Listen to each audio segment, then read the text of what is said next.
स्वतंत्रता दिवस की बहुत बहुत शुभकामनाएं। इस इंडिपेंडेंस डे हम कुछ अलग करते हैं। Let's set our minds free. Let's remove all this anger, frustration, ignorance, jealousy, all these small things that are holding us back. Let's just release all of it and let's just become better people. Hey guys, welcome back to the Bearded Chokra. अगर आप मेरे channel पे पहली बार आ रहे तो I post 2 videos per week. Wednesdays and Sundays is when I upload my videos. तो अगर आप इस चैनल पे नए हैं तो प्लीज नीचे वो सब्सक्राइब बटन और वो बेल आइकन दबाना ना भूलें। With that said, let's roll the intro.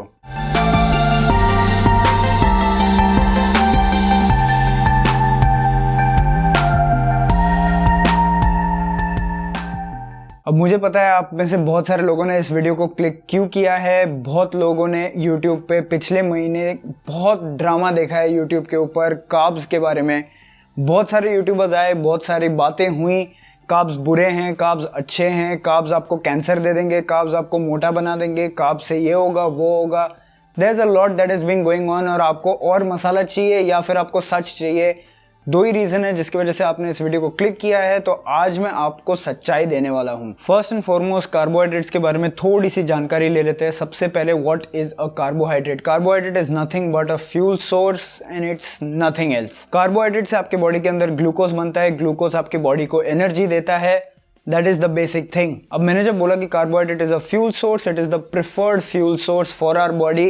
And why I am saying preferred is because our bodies have evolved this way. हमारी जो evolution हुई है उसके अंदर we have become used to eating carbohydrates or using carbohydrates as fuel. It is just a faster fuel that our body can readily use. अब जब मैंने ये बोला कि it is a fuel and nothing else, that means that there is no nutrition to a carbohydrate. When I say nutrition, I mean एक अगर आप protein खाएंगे तो आपको अमीनो एसिड्स मिलेंगे उससे, which is very very important for the makeup of your body.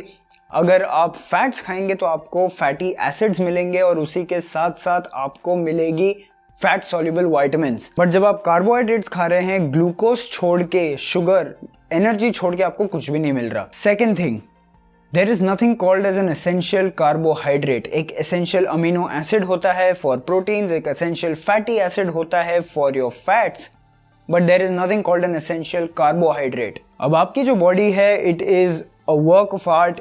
It can make its own carbs और it can make its own glucose. वो कैसे करता है? अगर आपने बाहर से ग्लूकोज, डाइट में ग्लूकोज या डाइट में कार्बोहाइड्रेट्स खाना छोड़ दिया तो आपकी बॉडी खुद से भी बना सकती है by a process called gluconeogenesis. तो आपकी बॉडी जितना जरूरत है उतना कार्बोहाइड्रेट खुद से बना सकती है या उतना ग्लूकोज खुद से बना सकती है। उसको बाहर से अगर आपने देना बंद कर दिया तो ऐसे नहीं है कि आप बिना एनर्जी के घूमेंगे या फिर आप मर जाएंगे, ऐसा कुछ भी नहीं होने वाला। It has other mechanisms, alternate mechanisms, जिससे वो अपना सर्वाइवल देख सकता है। अब ये जो ऑल्टरनेट मेथड है कॉल्ड ग्लूकोनियोजेनेसिस, इससे आप बॉडी के लिए ग्लूकोज तो बना लेंगे, लेकिन the problem here is that it is very very stressful for the body. आपकी बॉडी को बहुत एक्स्ट्रा वर्क करना पड़ता है वही सेम फ्यूल सोर्स बनाने के लिए जो आप रेडिली ले सकते हैं। अब मेन सवाल, कार्बोहाइड्रेट बुरी चीज है या नहीं?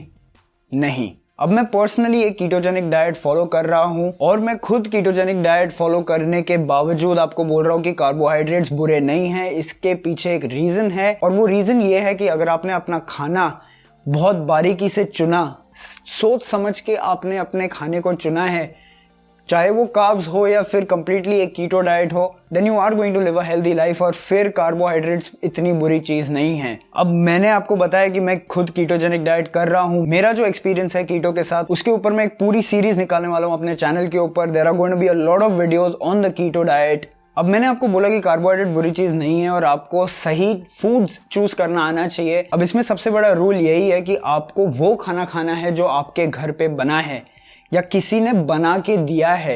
It is not packaged, it is not something जिसके ऊपर एक सालों साल की एक्सपायरी डेट हो। सेकेंड थिंग, अगर आपको फ्रूट्स खाने हैं तो आपको सही टाइप के फ्रूट्स खाने होंगे। Berries are one of the best types of fruits.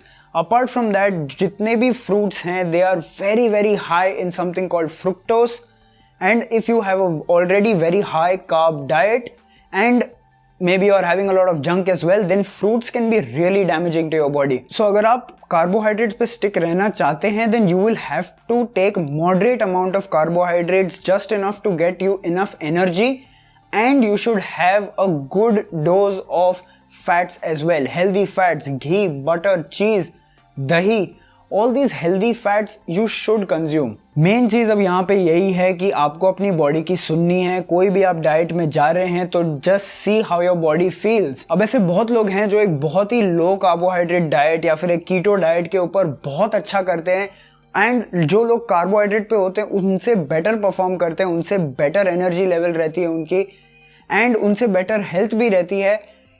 There are some people who are very very sensitive to gluten, and majority जो कार्बोहाइड्रेट के सोर्सेज होते हैं उसमें भारी मात्रा में ग्लूटेन देखने मिलता है। So such people, there are a few people who do really well on such low carb और ketogenic diets. Now there are carbohydrates जो मैं आपको recommend करूंगा। सबसे पहले तो you can have rice, there is no problem. You can have roti as well, provided आपको gluten sensitivity नहीं है। That means that आप रोटी या व्हीट के कोई भी प्रोडक्ट्स खा रहे हैं, then you are getting irritation in your stomach या फिर बहुत ज़्यादा bloating हो रही है, then that means that you have a gluten problem. Apart from this, legumes, dals, pulses, excellent sources. ये again आपके टॉलरेंस पे डिपेंड करेगा। कुछ लोग को चना नहीं जमता, कुछ लोग को राजमा नहीं जमता। It all depends on your tolerance. Apart from this, all vegetables are very very good, especially cruciferous vegetables. Very good source of your fiber and your carbohydrates as well. अब don'ts की जब बात आती है, जो आपको बिल्कुल भी नहीं कंज्यूम करने चाहिए, वो है things like biscuits, pasta, cereals, crackers, chips. ये सारी चीज़ें जो पैकेट में आती है, जो आप शॉप में से जाके खरीद सकते हैं और जिन पे एक एक्सपायरी डेट होती है 1 साल की, 2 साल की, वो सारी चीज़ें आपको नहीं कंज्यूम करनी है, क्योंकि most of the foods in the consumer market are made out of maida and they have a lot of chemicals. तो उनसे बस दूर रहिए, and then carbohydrates are not that bad. Basically long story short, eat healthy, eat what suits your body and know what suits your body. Listen to your body. If you want to try it, go on a low carbohydrate diet, go on a 50 gram per day carbohydrate diet, go on a ketogenic diet, see if it works for you, but don't judge it in the first week. कभी भी ऐसे कोई भी diets को first week या first 2 weeks के अंदर जज मत करिए। It takes your body time. So guys, I hope आपको ये वीडियो पसंद आया होगा। Moderation is the key. And good food, good quality is the key. If you like the video, please hit that like button, share button and that subscribe button along with that bell icon, ताकि आप मेरा कोई भी video miss ना करें। मेरे सारे social media links नीचे डिस्क्रिप्शन में होंगी। तो जब तक हम लोग अगली बार मिले, be awesome, keep your beard awesome, and I'll meet you in the next one. Bye bye. If you like the video, please वो like button, share button, subscribe button और वो